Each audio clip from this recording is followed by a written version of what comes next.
Химиялык реакциялар. Химиялык реакция деген бул химиялык кубулуш. А реакция деген латин тилинен алынган сөз. Ре деген карама каршы деген түшүндүрөт. Латин тилинен ре. Ал эми акция бул каршы аракет деген түшүндүрөт. Бул аракет, ал эми каршы аракет. Демек жыйынтыгында химиялык реакция деген эмне? Бул заттардын сырткы күчкө аракет эткен таасир, каршы таасир эткен аракет.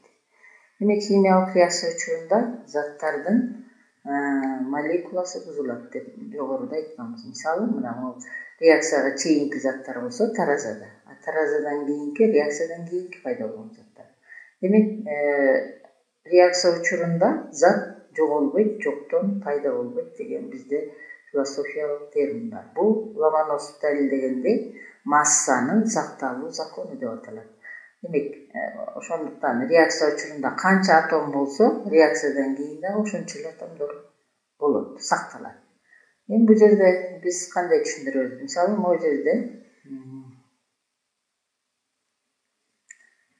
мисалы реакцияга чейинки заттар, мисалы мына 2 молекула турат. 2 башка атомдон. Демек реакция учурунда могу ар бир атомдун ортосунда химиялык байланыштар үзүлөт дагы, атомдор ажырайт. Өз-өзүнчө болуп, мына бул суунун молекуласы десек H2O. Бул көктөр H, ал эми O кычкылтек. H2O. Суунун 2 молекуласы турат бул жерде. Демек 2 молекула суу реакция жүргөндө суутектин атомдору үзүлүп 2 суутектин молекуласы пайда болду могу жерде. 2H2. Бул 2 суутектин молекуласы деген сөз. Ал эми бул жерде 2 кычкылтектин атому биригип 1 молекуланы пайда кылды. Бул O2 кычкылтектин 1 молекуласы. Демек байланыштар үзүлүп, такыр 2 башка зат пайда болду. Демек сууну жогорку температура, демек бияка жазып көрсөк, суу H2O 2000 градуста ысытканда сууну суутекке жана кычкылтекке ажырап кетет. Демек суутек заты газ, кычкылтек заты дагы газ, учма. Учма газдарды стрелка менен өйдө каратабыз. А бул болсо суюк. Демек бул жерден карасак, мына демек бул теңдеме деп аталат. Бул 2 затка ажырады. Экөө тең 2 башка заттар. Демек бул химиялык реакцияны билдирет. Дагы жаратылышта көп эле реакциялар учурайт. Мисалы, могу жерде карасак, вулкандын атырылышы. Демек вулкандын бул жердин тереңдигинде жогорку температурада лавада ысык температуранын таасири менен бул жерде өйдө атырылып, күйүп процесси жүрүп атат. Демек бул дагы химиялык реакция. Демек бунун ичинде составында ар кандай заттар бар. Топурактын ичинде ар кандай хром, темир, күкүрт жана башка элементтердин бирикмелери кезигет. Демек булар ысык температуранын жардамы менен күйөт дагы, жерде жарылуу болгондо энергия бөлүнүп чыгат биринчиден. Экинчиден жаңы заттар пайда болот. Мисалы, эгерде көмүр бар болсо, көмүр күйүп көмүртектин оксиди пайда болот. Күкүрт көбүнчө лаваларда күкүрт заты көп болот да, вулкандарда.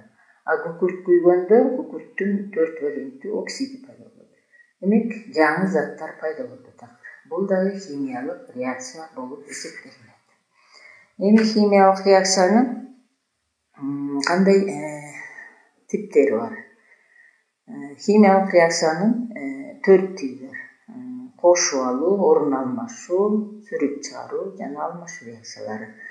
Эми реакция учурунда биз айтып кеттик, молекулалар бузулат, молекуланын составындагы атомдор бузулбайт. Мисалы, могу жерден алып көрсөк, суунун молекуласы болсун.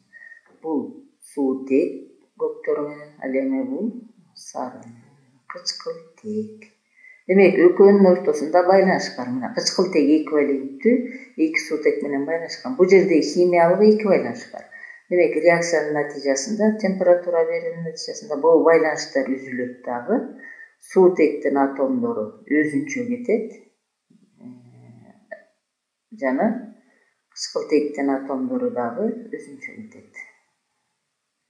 ошондо атомдор бузулат дагы, жаңы молекула пайда болот. Ал эми жаңы молекула пайда болуш үчүн эки атом бири бири менен тартышыш керек. Демек кычкылтектин бул жерде суутектин эки атому H2. Бул жерде кычкылтек бир эле атом менен болушу мүмкүн эмес. Ал экинчи суунун молекуласы менен дагы ажыроо реакциясы жүрөт дагы. Мында дагы суутектин эки молекуласы жана кычкылтектин бир атому пайда болот. Ал эми могул экөө биригип O2 деген жаңы затты пайда болот. Демек процесс ушундай жүрөт.